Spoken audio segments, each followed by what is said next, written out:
Completing sentence rules মুখস্থ না করে আপনি যদি এইভাবে প্র্যাকটিসের মাধ্যমে শেখেন খুবই সহজে বুঝতে পারবেন। দেখেন, খুব মনোযোগ দিবেন। No sooner had we reach the school, অর্থাৎ আমরা স্কুলে পৌঁছানোর সাথে সাথে কিছু একটা ঘটছে। মনে রাখবেন, নো সুনার হ্যাড থাকলে প্রথমে আপনাকে এখানে দেন লিখতে হবে। বুঝতে পারছেন? যারা কম্পিটিটিভ এক্সাম দিবেন আপনি সেখান থেকে দেন খুঁজে নেবেন অপশন থেকে। নো সুনার হ্যাড থাকুক, স্কার্সলি হ্যাড থাকুক, অথবা এখানে হার্ডলি হ্যাড থাকতে পারে। কি থাকতে পারে? Hardly had. হার্ডলি হ্যাড থাকলে লিখতে হবে নো সুনার হ্যাড থাকলে লিখতে হয় দেন, স্কার্সলি হ্যাড অথবা হার্ডলি হ্যাড থাকলে লিখতে হয় এখানে হয়। আর পরবর্তী অংশে জাস্ট আপনি ভার্বে ফার্স্ট ফর্ম ইউজ করতে হবে, অর্থাৎ ফার্স্ট ইনডেফিনিট টেন্স। মানে no sooner had we reach the school, আমরা যখন স্কুলে পৌঁছেছিলাম তখন কিছু একটা ঘটছিল। আমরা কি করতে পারে? স্কুলে পৌঁছানোর সাথে সাথে ক্লাস শুরু হতে পারে, অথবা বেল বাজতে পারে, তাই না? আমরা বলতে পারি সিম্পলি দ্য ক্লাস আপনি বললেন যে স্টার্টেড, শেষ, স্টার্টেড। এখানে অবশ্যই এই ভার্বটা হচ্ছে বি টু ফর্মে লাগবে, কেমন? অথবা আপনি বলতে পারেন দ্য বেল র‍্যাং, কোনো সমস্যা নাই। আর এই কোশ্চেনটা একটু খেয়াল করেন, স্কার্সলি হ্যাড অথবা হার্ডলি হ্যাড থাকুক কোনো সমস্যা নেই, সবই একই। দ্য পার্টি বিগান, অর্থাৎ পার্টি শুরু হওয়ার সাথে সাথে আমরা বললাম যে তারা পৌঁছেছিল বা তারা চলে আসতো বা তারা মানে কিছু একটা লিখলেন, ঠিক আছে? অর্থাৎ একই ঘটনা মানে উভয় জায়গায় ঘটছে। পার্টি শুরু হওয়ার সাথে সাথে সে আমরা বললাম যে সে আসলো, ঠিক আছে? হি অ্যারাইভড, সে পৌঁছেছিল। এই তো শেষ। আচ্ছা, পরের কোশ্চেনে দেখেন, আনলেস ইউ স্টাডি অ্যাটেন্টিভলি, অর্থাৎ আনলেস দ্বারা বোঝায় অর্থাৎ যদি না, মানে কেউ যদি পড়াশোনা না করে, মনোযোগ সহকারে পড়াশোনা না করে, তাহলে কি সে ফেল করবে, সে ভালো রেজাল্ট করতে পারবে না। এই তো, মানে সে ভালো করতে পারবে না। তো আপনি এখানে কি লিখবেন? এই যে দেখেন, আনলেস দ্বারা মানে কি যদি না সে মনোযোগ সহকারে পড়াশোনা না করে, তাহলে আমরা সাবজেক্ট নিব প্রথমে ইউ, দেখে দেখে লিখলাম ইউ। তার মানে পারে না ইংরেজি কি? Can not, you can not, ঠিক আছে? ভালো রেজাল্ট করতে পারবে না। গেট, বেস ফর্ম লাগবে, ঠিক আছে? গেট গুড রেজাল্ট, এখানে এ গুড রেজাল্ট দিতে পারেন, এ গুড রেজাল্ট। শেষ।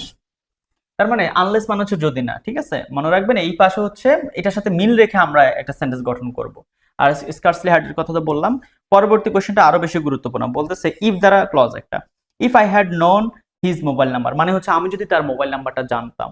আচ্ছা, এখানে খেয়াল করেন হ্যাড এর পরে ভি3 ফর্ম ইউজ করা হয়েছে। মনে রাখবেন হ্যাড প্লাস ভি3 থাকলে এখানে সাবজেক্টের পর উড হ্যাভ নেবেন, এরপর ভি3 করবেন। তো আসলে আমরা একটু মিলিয়ে দেখি। If I had known his mobile number, হ্যাঁ আমি যদি তার মোবাইল নাম্বারটা জানতাম তাহলে আমি জাস্ট সিম্পলি সাবজেক্ট হিসেবে আই নিলাম। আর যেহেতু আমাদের উড হ্যাভ নিতে হবে, ঠিক আছে, এরপরে ভি3 লাগবে, যে ভার্বটা নিব সেটা ভি3 লাগবে।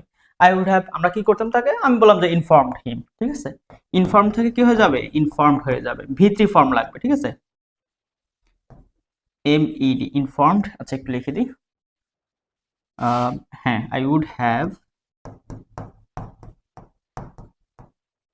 ইনফর্মড হিম। পরে দিতে পারেন যে দিস ম্যাটার দিতে পারেন, কোনো সমস্যা নেই। আচ্ছা, লাস্ট কোশ্চেন দেখেন, work hard provided that. Provided that মানে হচ্ছে শর্ত বোঝায়। ওয়ার্ক হার্ড, আচ্ছা বলেন তো কেউ কঠোর পরিশ্রম কখন করবে? যদি হচ্ছে সে ফিট থাকে, আমরা লিখলাম যে ইউ আর ফিট, ঠিক আছে? You are fit. আচ্ছা, অনেকে হচ্ছে এখানে এই যে সো দ্যাটের সাথে মিলিয়ে ফেলে, গুলিয়ে ফেলে আর কি, মানে ভুল করে। অনেকে মনে করে যে সো দ্যাট হলেও এটা লিখলে, না এটা হবে না। আপনি দেখেন ওয়ার্ক হার্ড, কঠোর পরিশ্রম করা, সো দ্যাট, যাতে, সো দ্যাট মানে হচ্ছে যাতে, শর্ত না, যাতে হচ্ছে তুমি কি ফাইন করতে পারো, সাথে তুমি ভালো রেজাল্ট করতে পারো, এইভাবে হচ্ছে তখন হচ্ছে আনসারটা হবে। আর প্রোভাইডেড দ্যাট মানে শর্ত বোঝায় যে কখন পরিশ্রম করতে হবে, যখন কারো শরীরে শক্তি থাকবে, কারোর স্বাস্থ্য যখন ভালো থাকবে, সে তো তখন ইয়া করবে।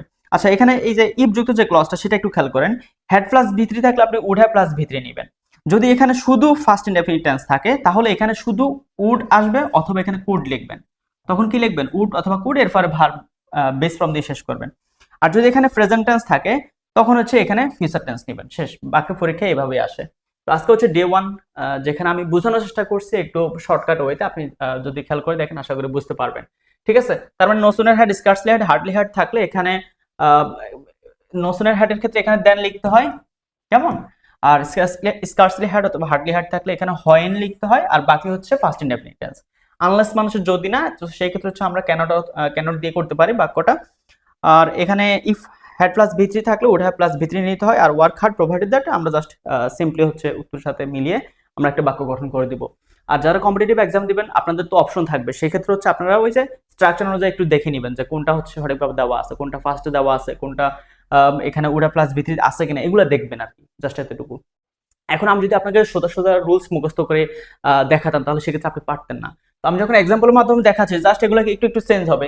এখানে বলতে পারেন no sooner had which is the station হতে পারে, তো আমরা বলতাম যে দেন দ্য ট্রেন লেফট। ঠিক আছে, এইভাবে আর কি। তো আজকে হচ্ছে ডে 1, যারা ক্লাসটা দেখছেন অবশ্যই শেয়ার করবেন। যারা আমাদের গ্রামারের কোর্সে ভর্তি হতে চান, আমাদের নতুন ব্যাচ শুরু হবে একদম জিরো থেকে, বুঝতে পারছেন? আমি হচ্ছে শূন্য থেকে গ্রামার শিখি, 0188181। আচ্ছা, আমাদের হচ্ছে নতুন ব্যাচে ভর্তি চলছে, ঠিক আছে? আপনি একদমই জিরো থেকে গ্রামার শিখতে পারবেন। সপ্তাহে 3 দিন লাইভ ক্লাস। আমাদের চলমান ব্যাচ হচ্ছে আপনি ফ্রিতে ক্লাস করতে পারবেন, আর পরবর্তী ব্যাচ হচ্ছে আগামী মাসের শেষের দিকে শুরু হবে।